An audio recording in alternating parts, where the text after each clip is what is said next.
how great his Wagwa technique was.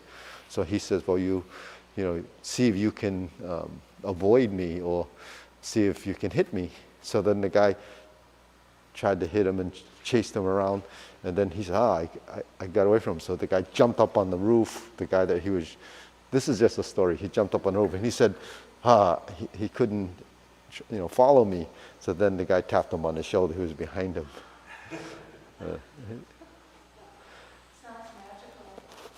Yeah, you know, they used to jump up on roofs. You see the movies when they jump, and yeah, those are, you know, like sort of legends.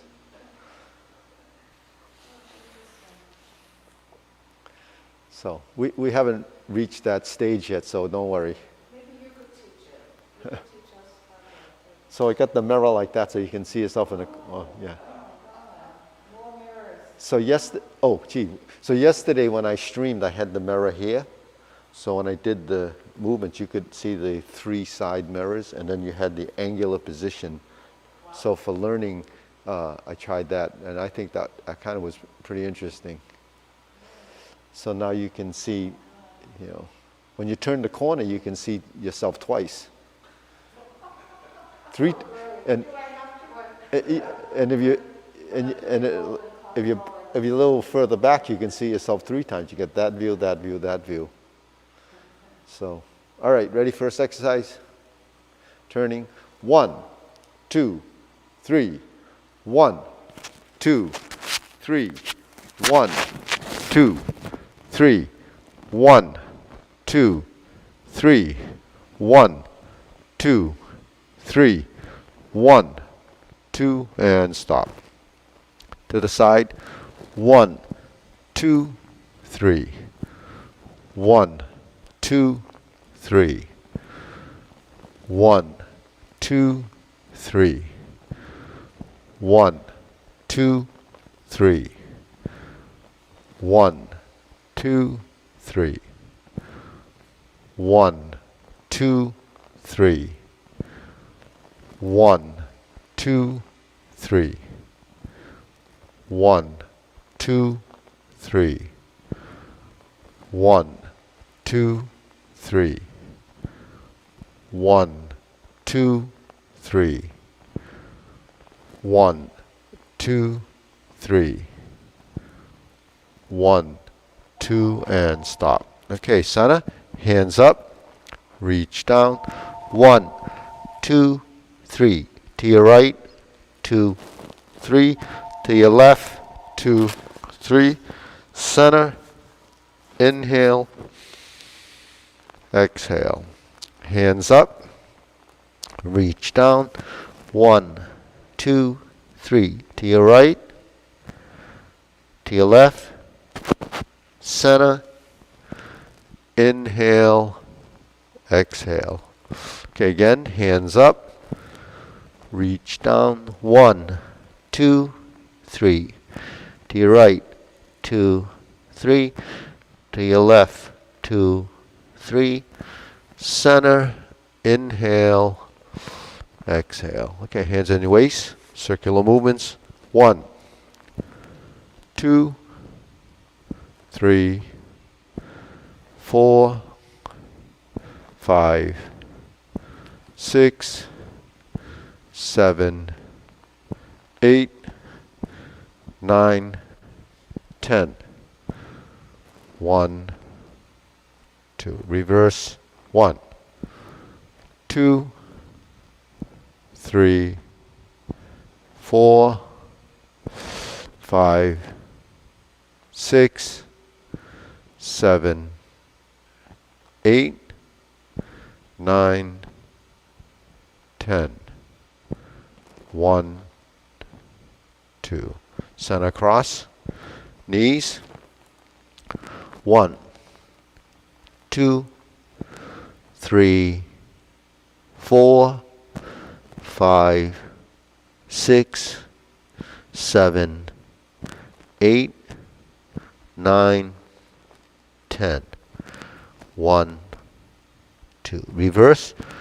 1, 2, 3, 4, 5, 6, 7, 8, 9, 10, 1, 2.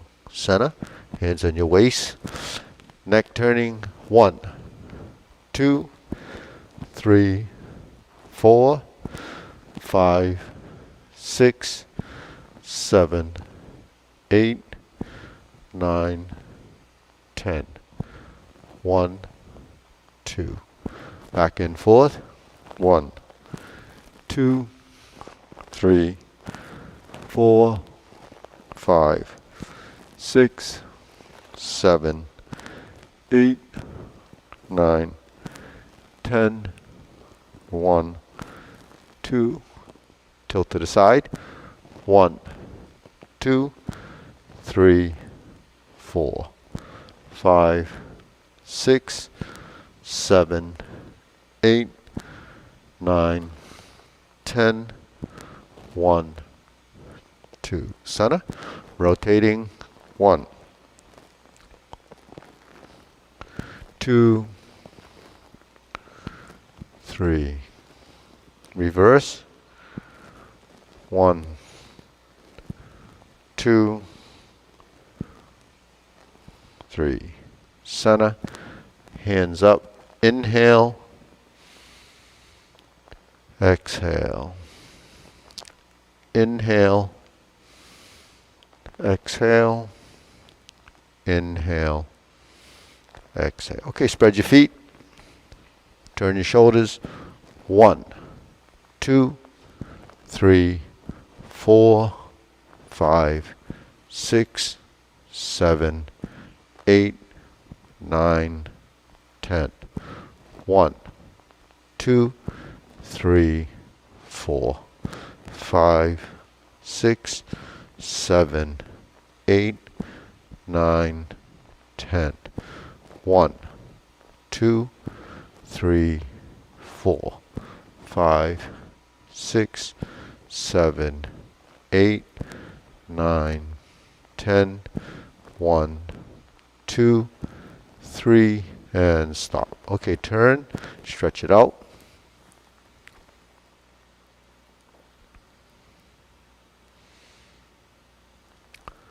Switch.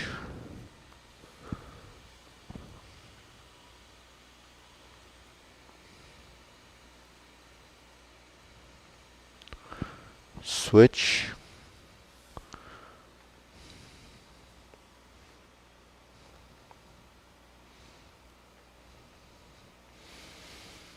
Switch.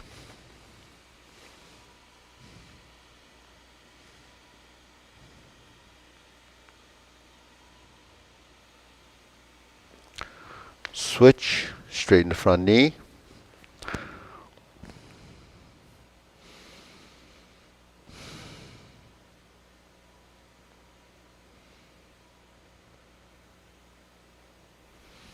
Switch.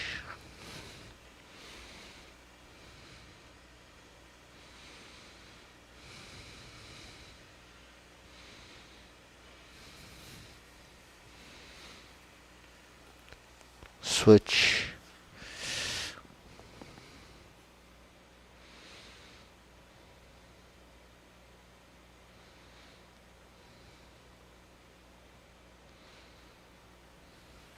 Okay, switch.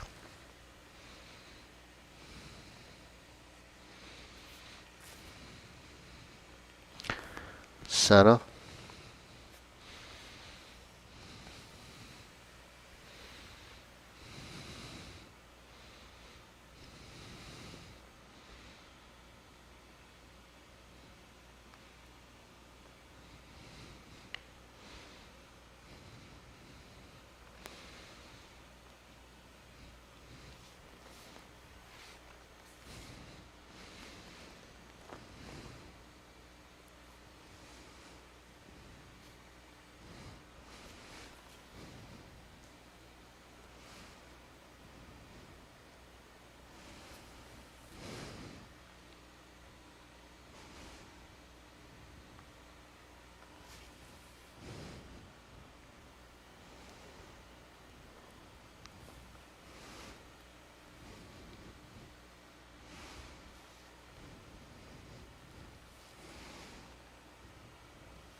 Okay, shake it out.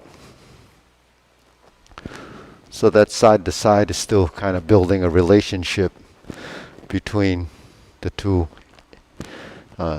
inner thighs, closer up into the hip area, because those muscles tend to be kind of knotted up. So yeah, so it gets you used to shifting while your legs are spread like that, because we don't really use the adductors as much as, you know, we could in movement, because everything is really the back of the legs and maybe the front of the legs.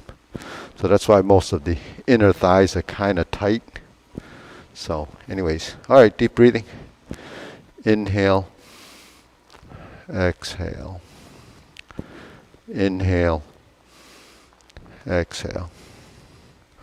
Inhale, exhale. Okay, hands your waist. Shoulder roll.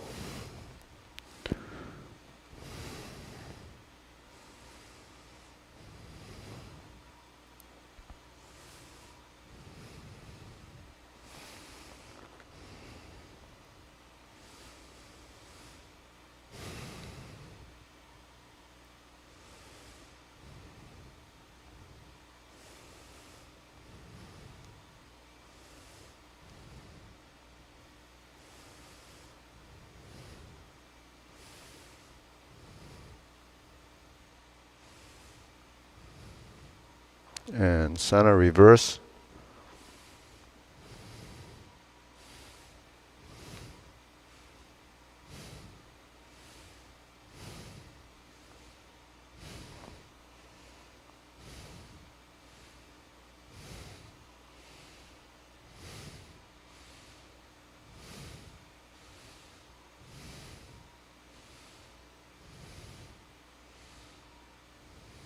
And center. Okay. Press, release, exhale, inhale.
And center. Deep breathing. Inhale, exhale. Inhale, exhale. Inhale,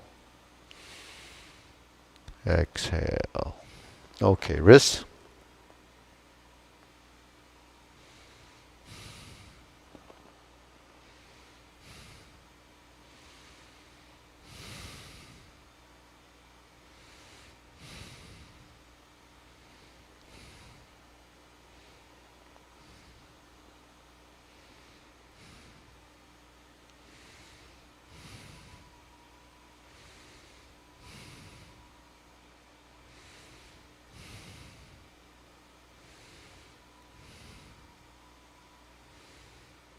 Okay, reverse.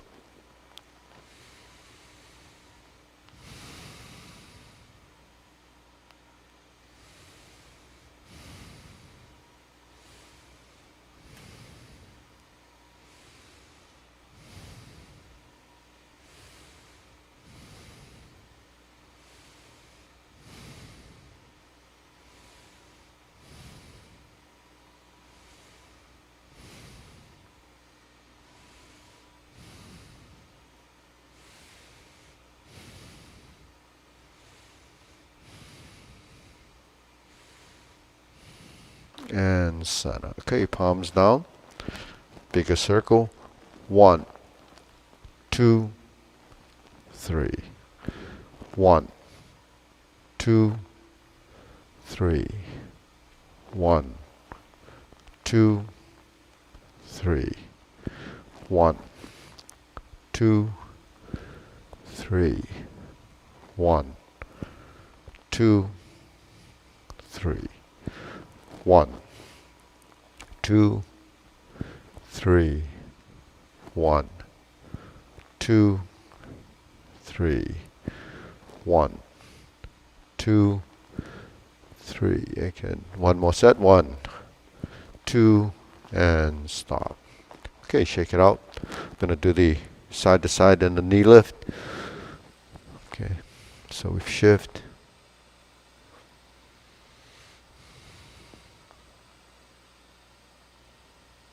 And then we're gonna go up.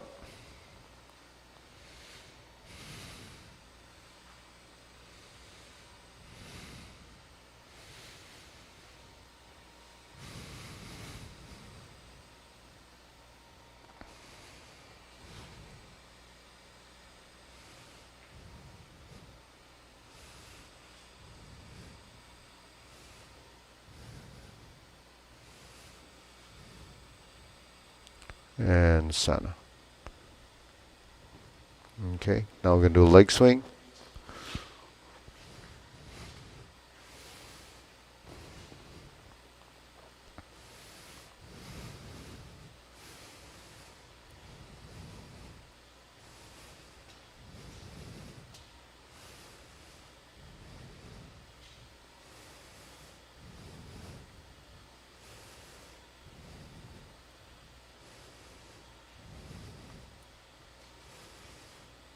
And center. Okay, next, other side.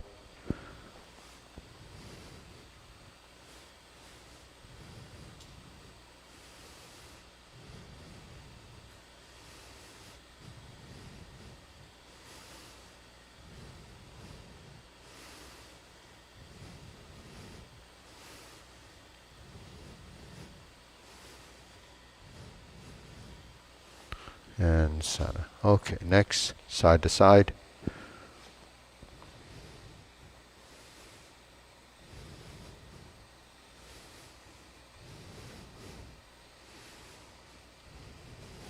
Oops.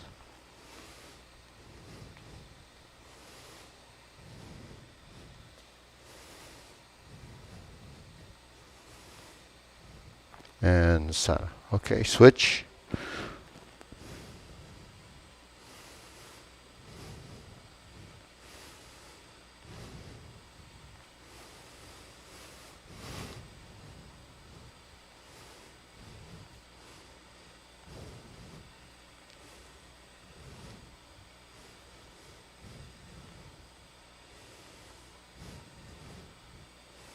And center. Okay, shake it out. Hands up. Inhale. Exhale. Inhale. Exhale. Inhale. Exhale. Okay, silk rilling.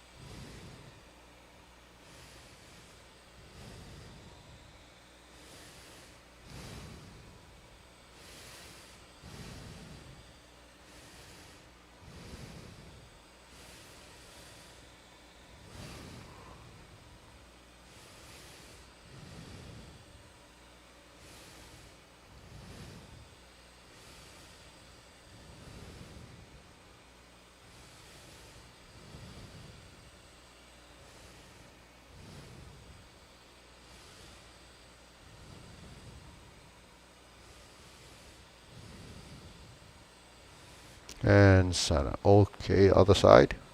Ready?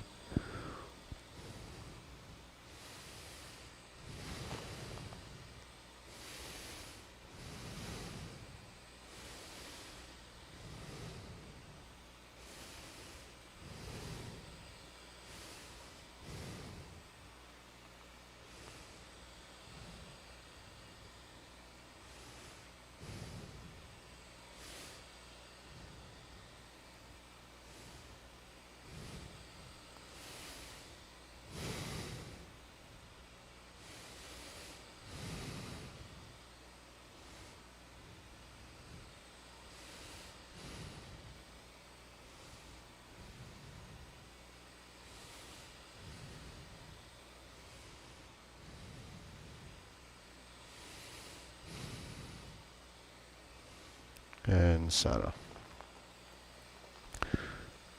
Okay, cloud hands.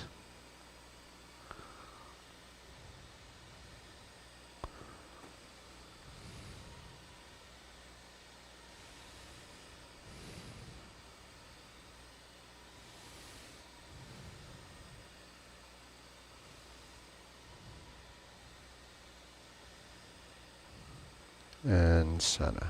Okay, open and close.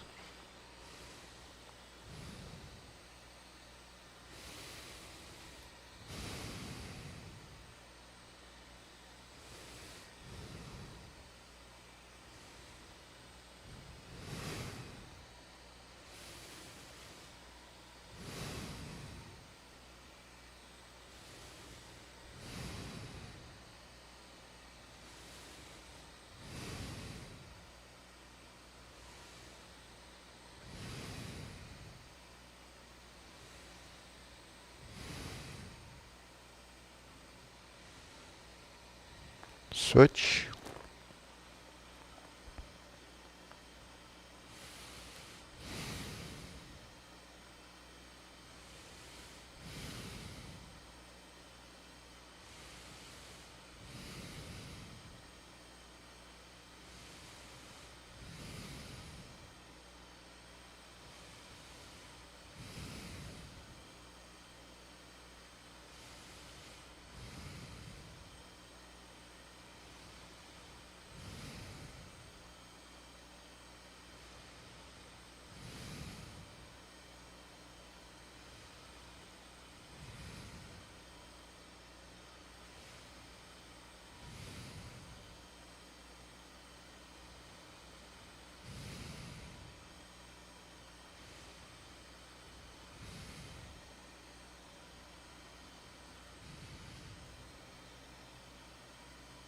Okay, Sana.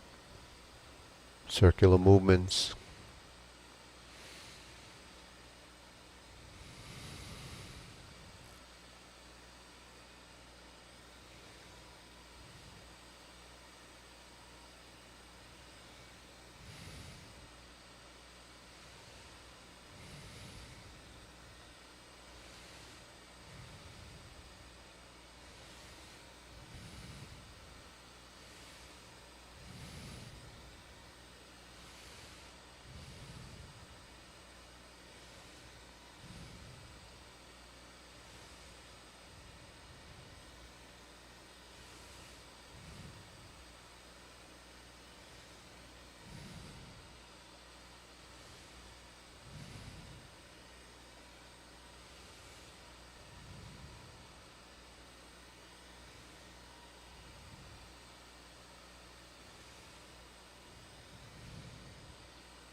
Okay, lower hoop.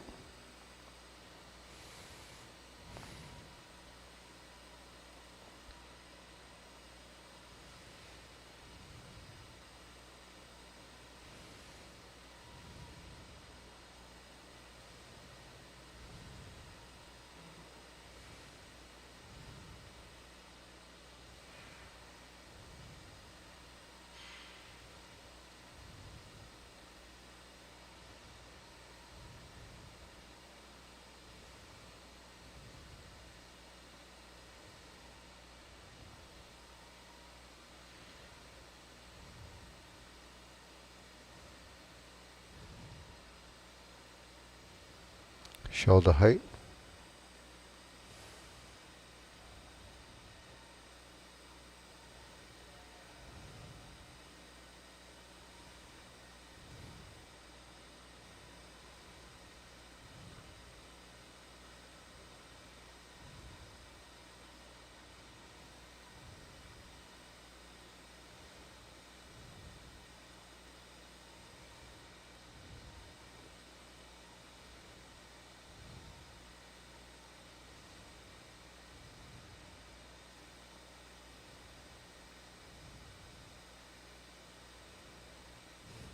Elbows down.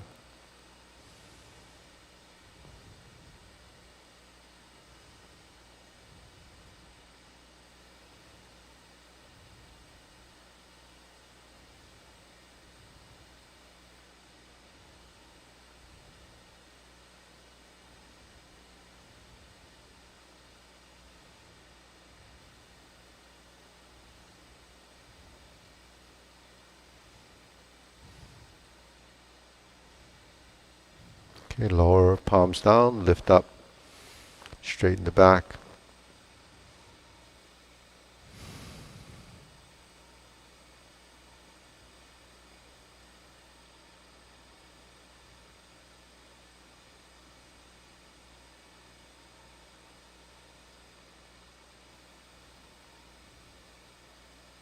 Extend.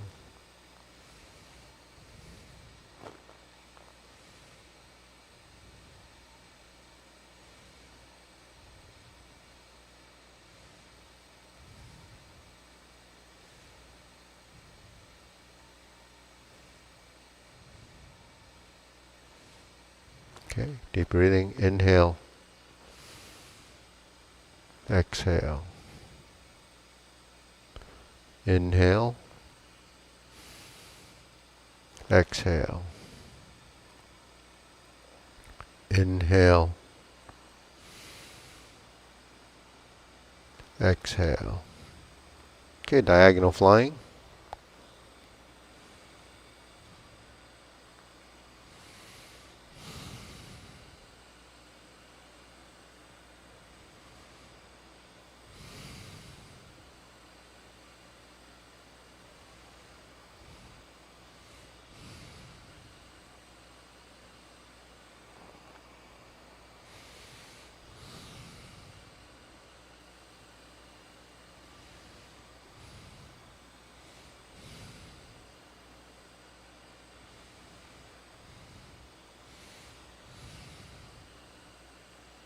Switch.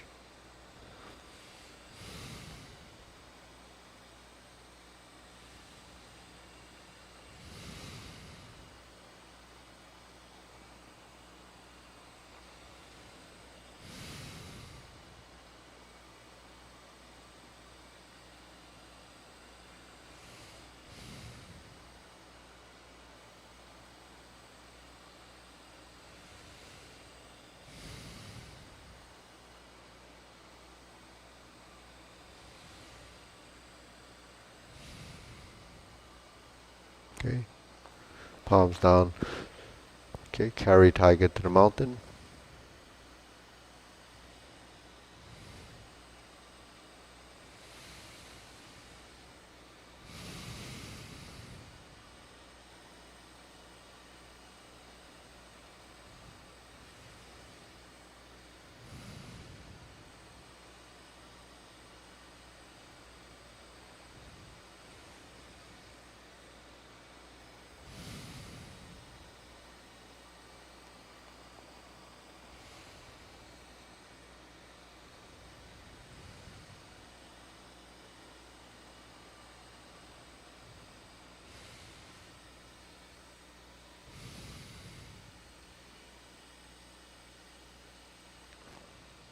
Center, infinity sign.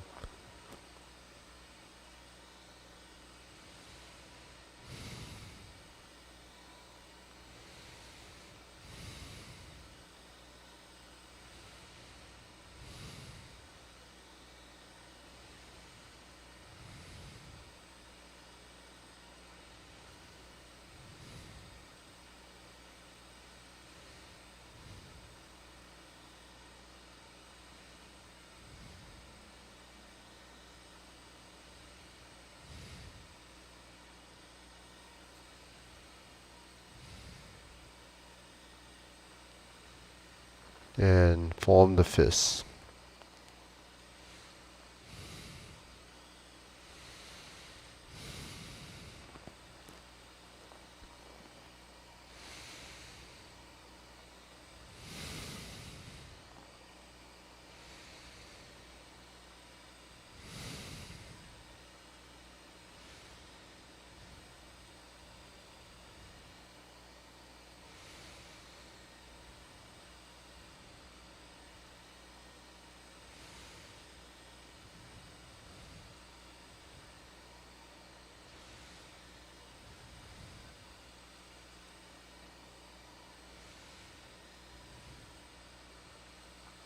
Okay, palms together. Strum the lute.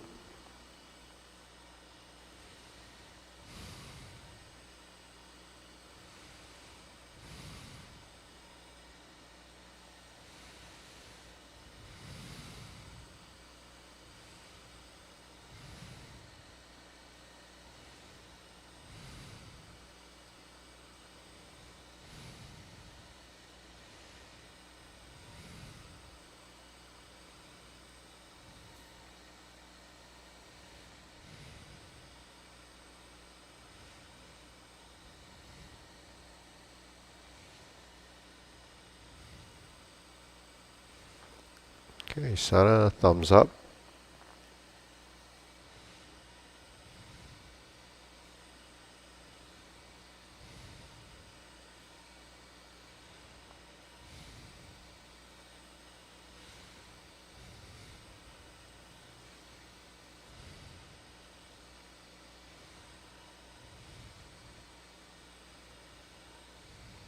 And switch.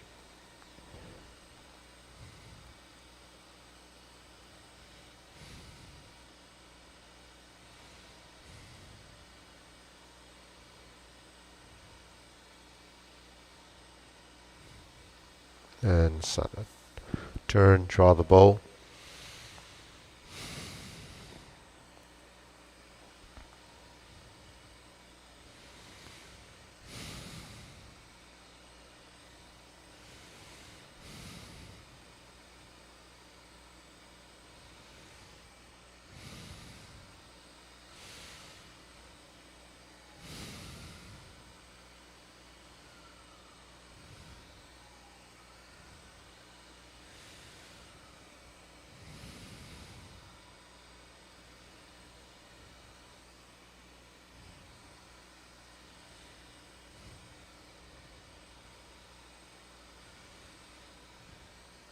And Sana. Okay, hands down, cross. Spread the feet. Fan to the back.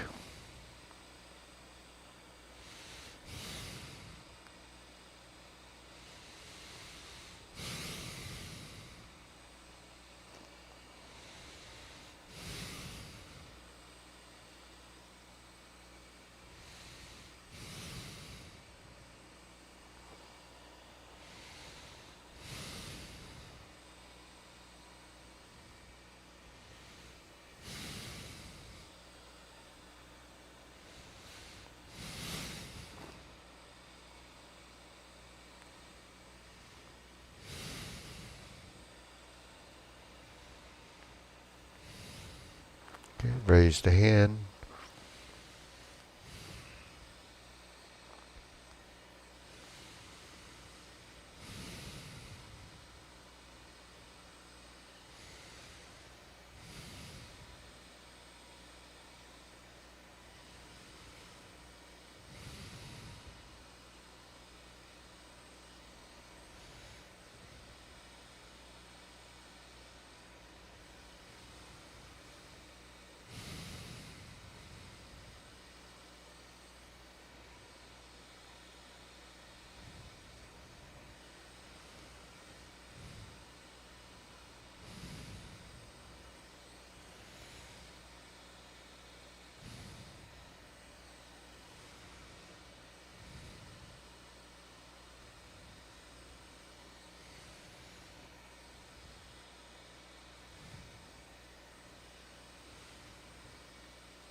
Okay, palms down.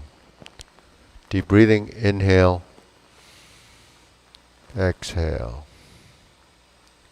Inhale. Exhale. Inhale. Exhale. Okay. So we'll go through a sequence. Let's see, we've got time. Go through the short form of Tai Chi Paradigm. Feet parallel. Preparation.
Okay, deep breathing. Inhale, exhale.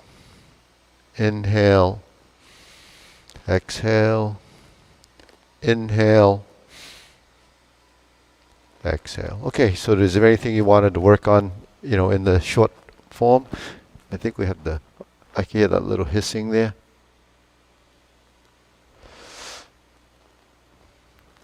Hear that little shh. So anything you want to work on that maybe the audience wants to, might be interested in?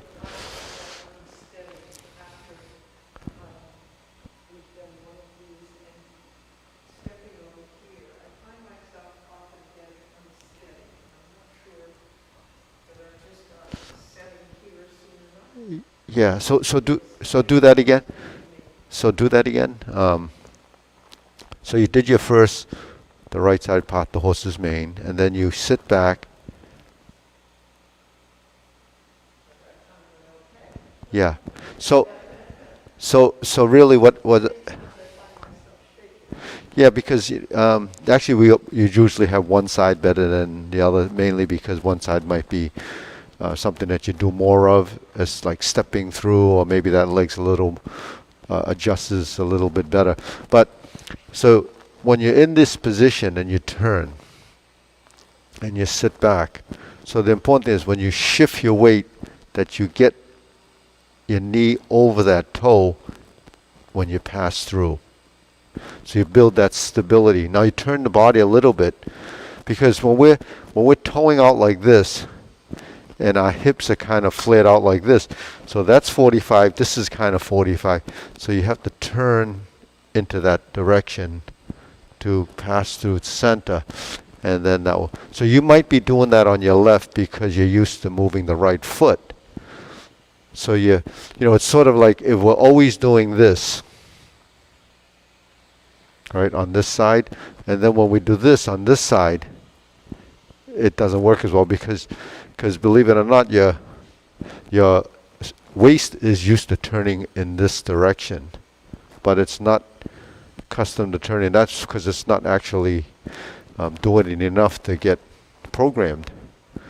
So everything that you do over time, it starts to become better, because you're more aware of it and you're more sensitive to your position.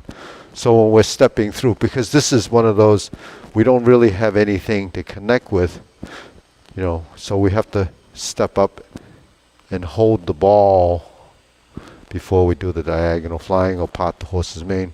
So when we shift, we have to go in this direction and then step out. Now we keep our foot straight and we just go through center. It's more direct. But because we have that little bit of a turnout in the front foot, your body has to track that. So that's where you're going to get that little bit of looks like a little bit of an arc. Yeah. So that's really, yeah. So that's really getting your lower body accustomed to the balance position. So like in brush knee, we step through. So in the long form, we actually have more stepping forward movements, because that's stepping through and turning and stepping through and turning.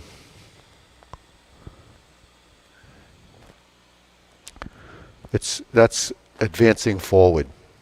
So you have retreat is retreating, is backing up.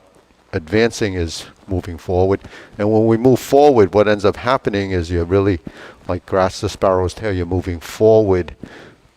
In this instance, we're here, then we step up and we move forward, and we get into this forward lean position. So you're coordinating the hand movement so we can move up.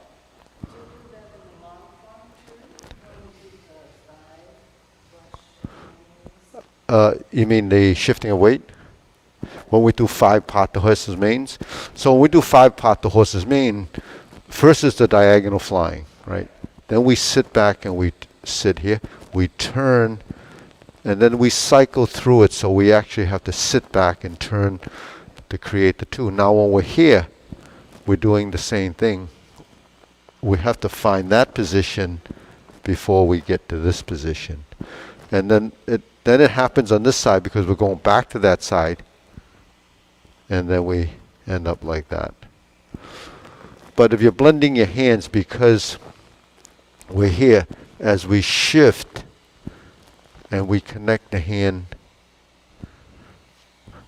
because after all, what are we actually doing when we make that step forward? Especially, it's a movement. It's also building coordination and control.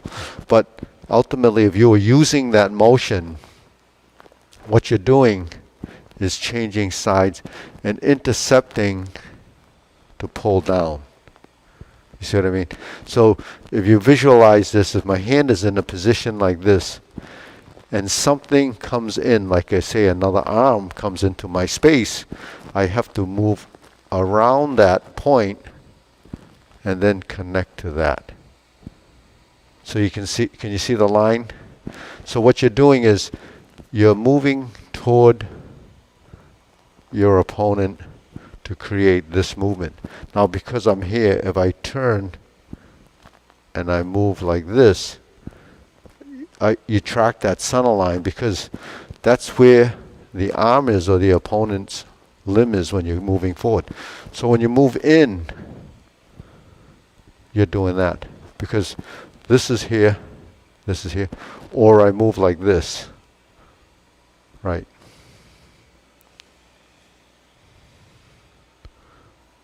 You see what's happening there is you're connecting with something that's coming into your space. So can you follow that? You see what that motion is? So that's why when we step up, if we were looking in this corner and we're stepping up, we would be like this.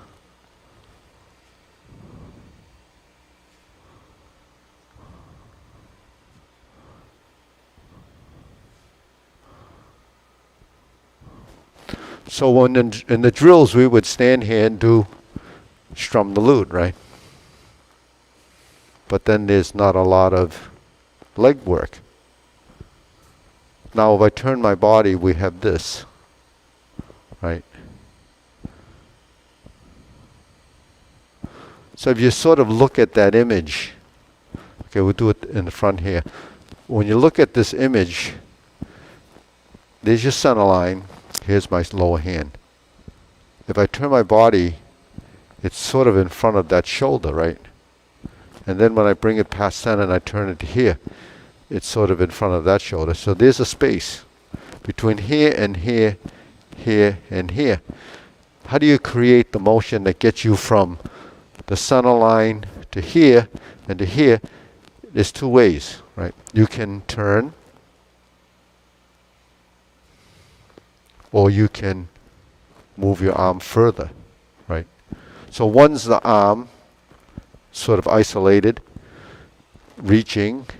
Other side is modifying your position by combining two actions. You have this action and you have this action. So I call that summation of components. Because if you consider this as one component and you consider this as one component, if you combine the two, you have a unit.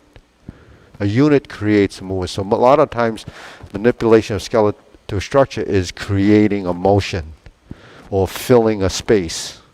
How do you fill that space?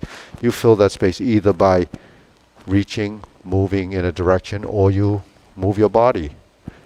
And you're doing the same thing. You're filling that space or making space to avoid something that might be invading that space. So you're always it's adapting to the conditions. So when I move from here to here and I turn my body and step, now I created a forward movement by transitioning. I create a turning movement by turning my torso, and I reset my position by moving the other leg and still pass through center. So what I did was I filled this forward position and I filled this right-left space. So that's what you're doing, when you're moving in space, linking the movements, because you're creating a volume of movement, because movements are three-dimensional. If you have something flat, it's two-dimensional. It's really just an image. When you fill it with volume, now you have dimension, and now it has capacity, right? When you take a flat sheet, if it's square, and you then bring it out like that, now it has volume. Then it has capacity that you could fill that with something. So it's a void. You're going to fill that void. So when we move and it has volume in space, then we have to fill that void. And what do you do when you fill that void? You have to do it with structure, mechanical sound movement, and linking it so that you can create that action. So that's what we're doing. When we're stepping forward, we're here. When we step forward, we're here. So when you have synchronization of your movement, it becomes that forward movement can turn into a crossing over. And you have J Lady Work Shuttle. When I turn here and I cross over, I have J Lady Work Shuttle. I change the movement in a direction, but essentially it's the same motion as this, right? So movements happen within the relative position of your space. Your space is here, and it's in front of you, and that's all we see if it's flat. But if we want to build some dimension, then we have this, then we have this corner, we have this corner. So really you have this 90-degree position. It's this, a pie. It's like a pie. Here you have a center, and this is the piece that you're dealing with. Now that piece is consistently traversing across the mapping of your form.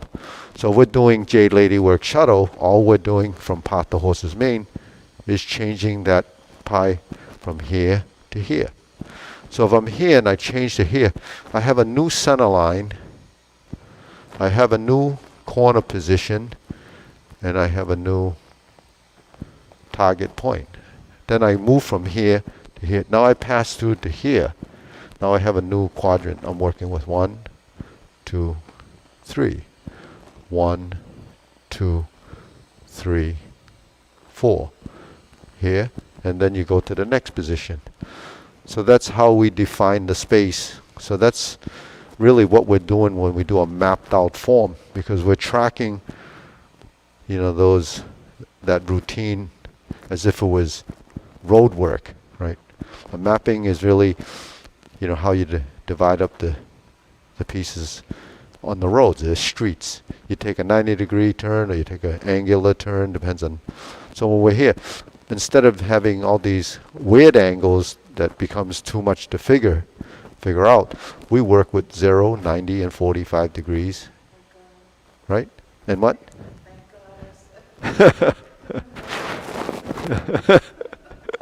Well, so that's how I teach it. A lot of people don't teach this way because they're not thinking along those lines, even though we have geometry of position. But it's the basic thing, the two corners and the front. But when you tie it in together, an octagon is 8 sides. And the octagon is that bagua shape that we talked about. And it's really a configuration that a lot of cultures use. The octagon is kind of that 8-sided thing that they use to represent things. But you take the corners out of the octagon, what do you have? A circle, right? So Tai Chi is circular, and then the bagua is angular with 8 sides. So a compass is the same thing. You have directions, so it's that same format. So when we stand in the middle, we have north, south, east, and west, and then we have the corners. And that's what a bagua is. So when we do our 4 corners, it's really, southwest, southeast, or northeast, northwest into those corners, and that's how we look at the form.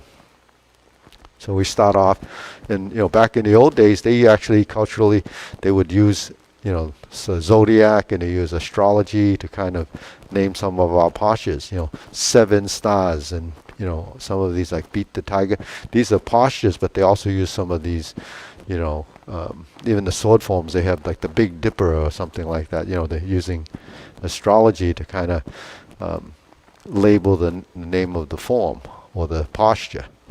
So, they use this mapping to show you which direction you're headed in.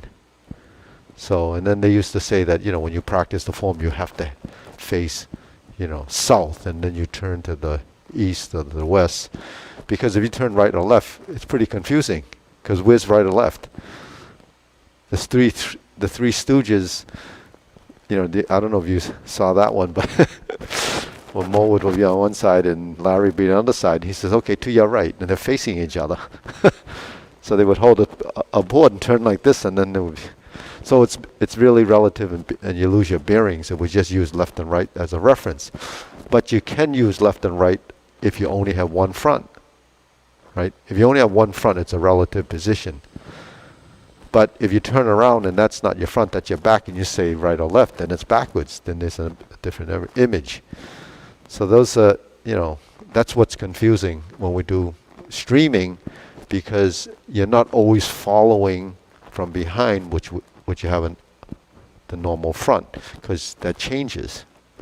So anyways, so that's what we have to do, is understand that this hand movement and this leg movement become a relationship.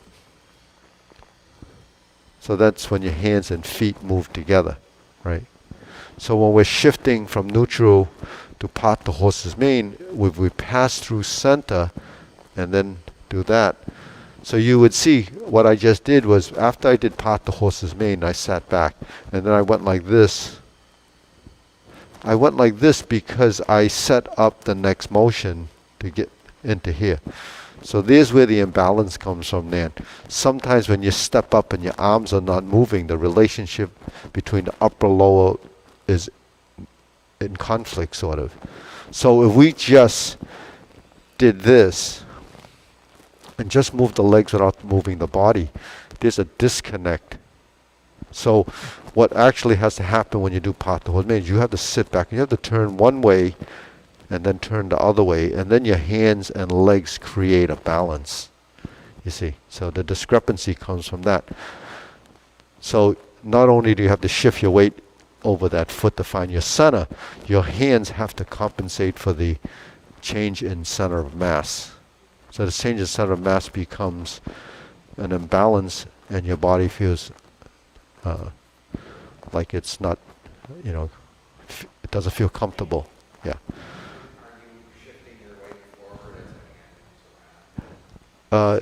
Yeah, so the idea of upper and lower coordination is when something happens below, something happens above. If something happens above, something happens below. So there's that cross-reference relationship. So when we're doing this, or we do this, or we're lifting the leg and the arm, there's something going on above, something below. You have a relationship, and then there's balance. But if you just go like this and not move the arm, then the body up above has to be stable or not tense or create any, sort of excessiveness above. So if you tense above and you're not stable, it's because the top became heavy. So if the top becomes heavy, you feel unstable. So you have to make the bottom heavy and then relax the top. And that gives you stability. So when we talk about balance and why people fall, right? It's because the top gets heavy. It gets heavy because you're tilting and you're looking forward, you're losing your posture, and you're not centered. So when you tip over like this, you're already top heavy, and you're leaning forward. So the tendency for a lot of people that are afraid to fall, afraid that they're gonna fall, is because they tend to look down. And when the sight line goes down, it draws you into that position, and that's why you would end up falling.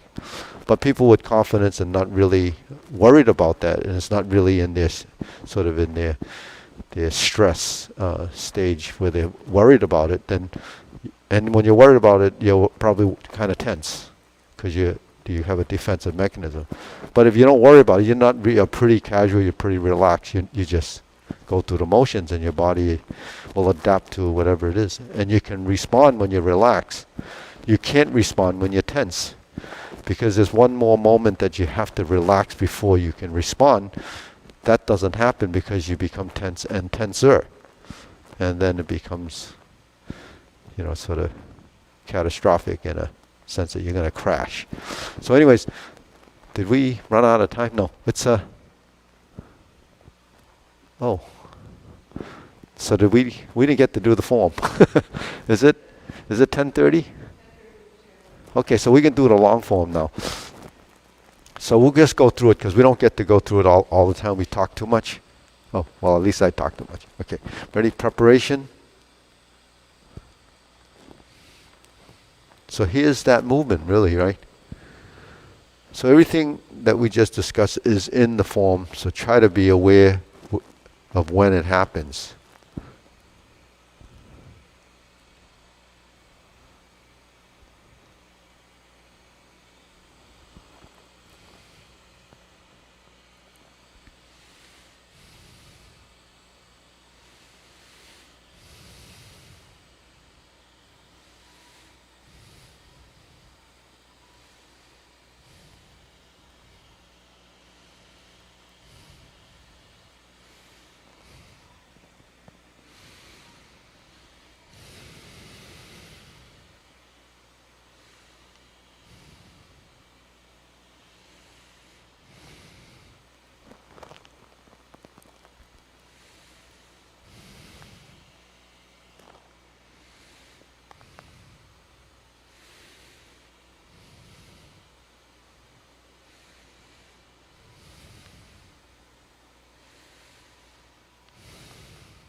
Brush knee right and left side.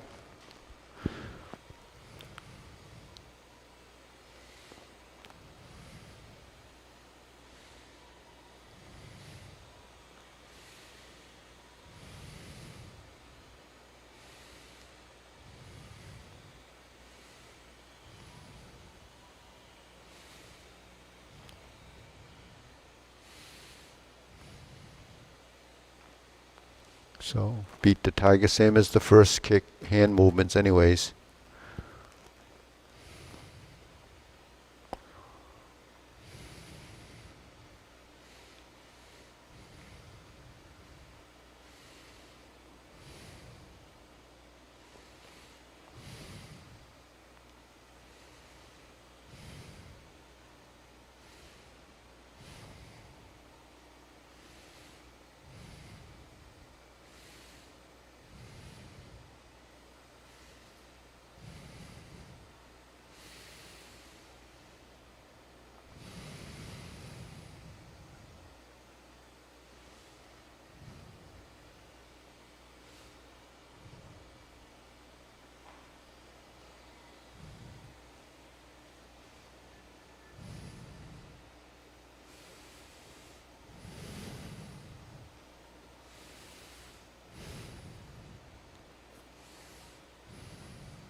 Oop.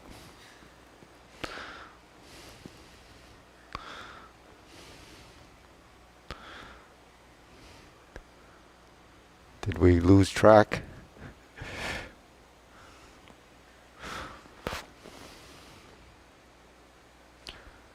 Okay.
So because we missed the oblique, then we missed the diagonal flying and the pot the horse's mane.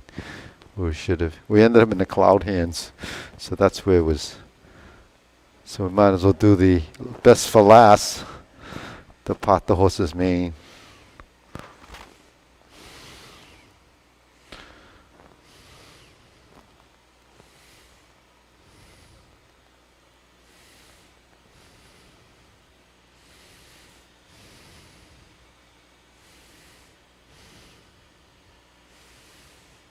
Cross corner.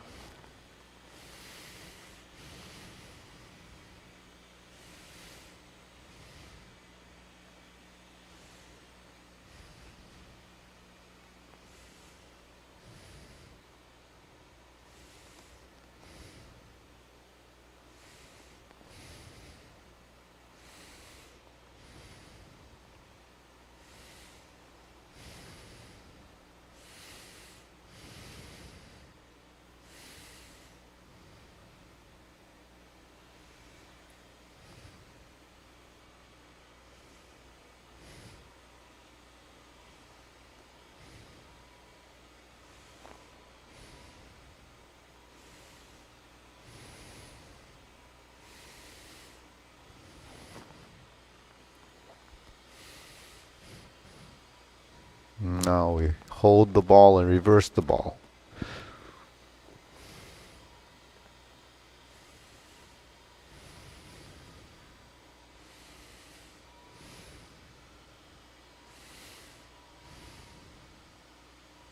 Good. So anyone following that video should not be confused. Well, that's when we were, it ended up in cloud hands. So everyone started cloud hands where I was in the middle of ready to reverse the ball. Yeah, reverse, yeah. So then we did this and said, okay, let's keep it going. Let's keep it going. But it's all right, we got it in there. We didn't miss anything.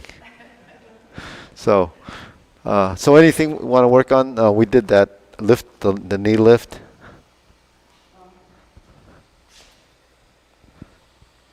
Lift and back and lift and back.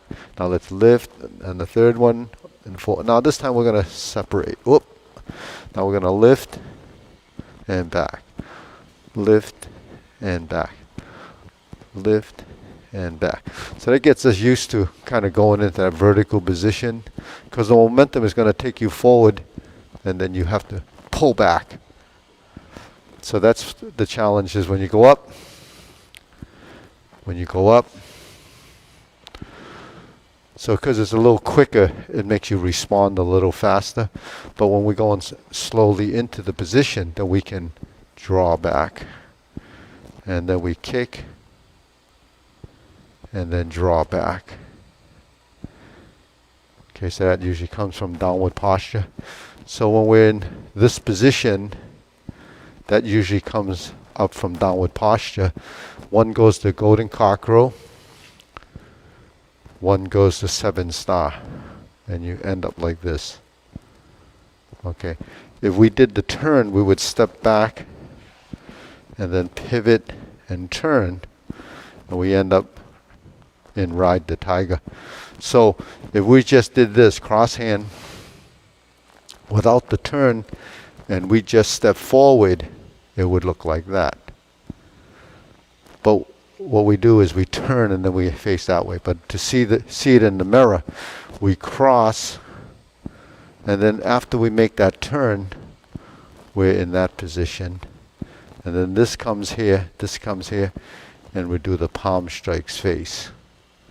And if we turned again, the change palm would be here. And then the hands go like this. The body goes like this. The knee is going to lift like this.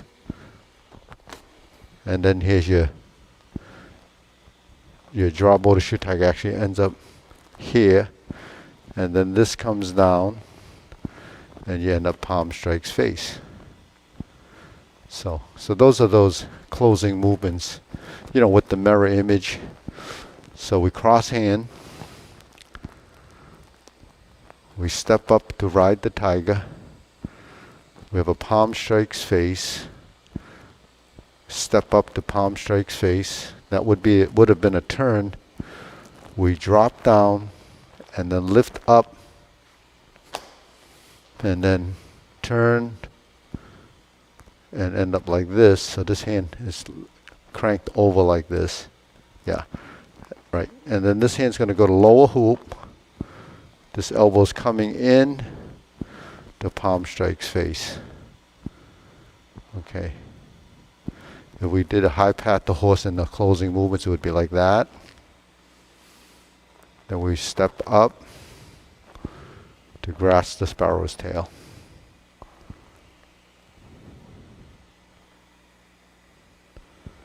Then you're back to single whip. And then we would do closing movements.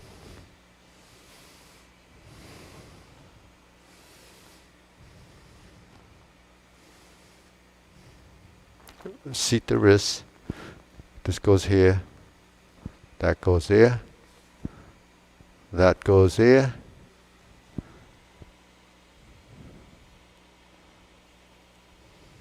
Cross, but you're only crossing here till we come back to here. Then we out to the sides and back. So you're like this.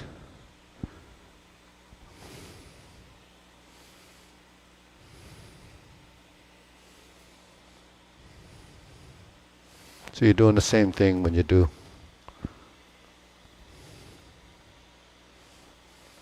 So we're setting up the arm positions, yeah. To beat the tiger? Yeah. So after the kick, yeah, like this. Yeah. So this is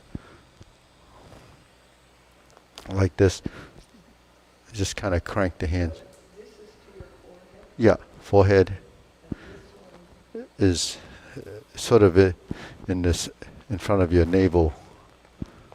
Yeah. So sometimes beat the tiger like this, sometimes beat the tigers like this. We have one like this, so we draw it and we end up like this. And this comes like that.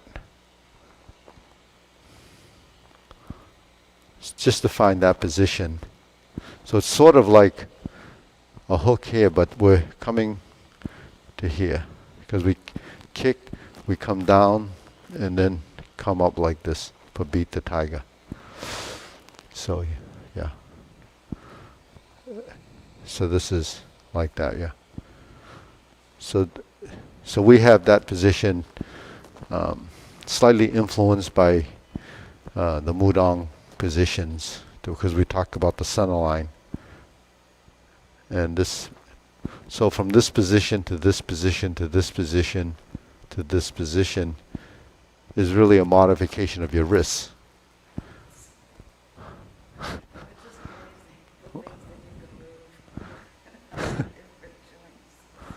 Yeah.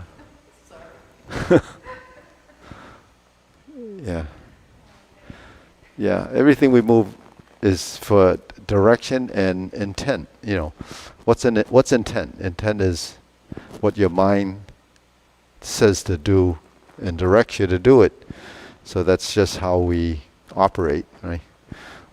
Like right now, you probably have some intent after class, and you plan to do whatever it's going to do, and then it just happens. It's just, you know, so the thing with mind over matter and how, you know, we get from moment to moment, it just goes there. So with movement, we do the same thing, you know, in a way, you know, you intend to do that, or you know that that's going to happen, and then it just happens. But you have to, when you're learning it, that's where you have to be really conscious, and then you can't really do too many things when you're learning, because you're really in the moment. That's what sort of meditation is like that. You're in the moment. But if you're focused on doing whatever you're doing, then it's pretty tough to be distracted if you're not allowing your mind to go there. But if your mind is all over the place because you're thinking about too many things, then it gets distracted. Like when we missed the four corners. We were distracted by. So, anyways, we got a couple of minutes. So, how is that okay with the J Lady Work Shuttle? The stepping, where the hands go like that, and then the golden cockerel. We have that movement, the thrust, and that movement. It's just a matter of practicing it enough. And then when we get to the end movements, where we had the cross hand position, you're like that, right? So you're not in front of the eyes. You're about here. Okay, so that's kind of an interim position, maybe right below the nose, so you can see over the fingers. And yeah, if you use yeah, so that's if you continue up. But so this would be the natural geometry of your position, because you don't want your shoulders up and reaching. So you just kind of find that position. Now, if you move like that, that's shrinking like a turtle, right? And then if we drop the hands, this goes 45 degrees, this goes around the other side, and this creates a circle like that. So when you're here, this gets you across to here and to here. So you see what we were just talking about earlier is that you got to coordinate the lower with the upper. So when I go like this hand goes like that. So it's pretty consistent as to how we move, right?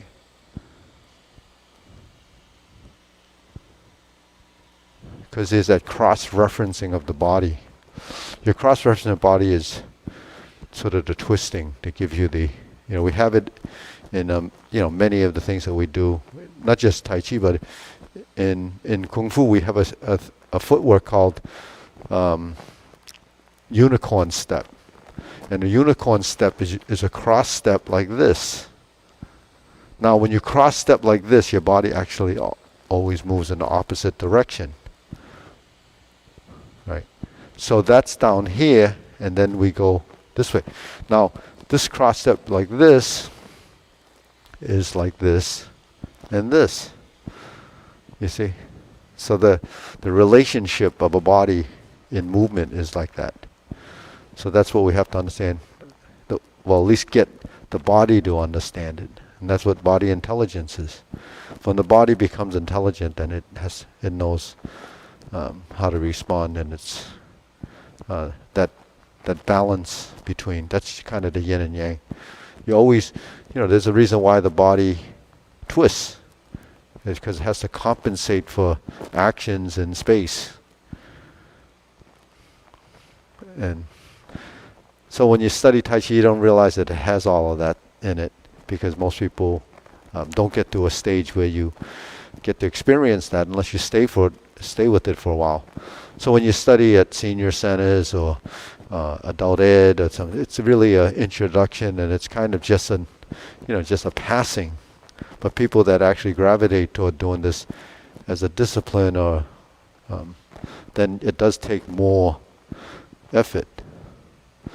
So in Steve's case, he studies at the senior center, but he comes here because he can get more in this class, or more because it's tougher at the senior centers because people are coming in, they're leaving, they're coming in, and they're usually short programs, so you really can't get the complete information. You're getting it, but you're not really training the same way. So it filters. So we have quite a few people that came here. Maria actually came from an adult ed. I met Maria at Newton North High School covering for one of the other teachers that actually was teaching there. And she came, John Connaughton came from that program. And that's how they came. And so, anyways, that's it for today. And we'll see you next time, next week.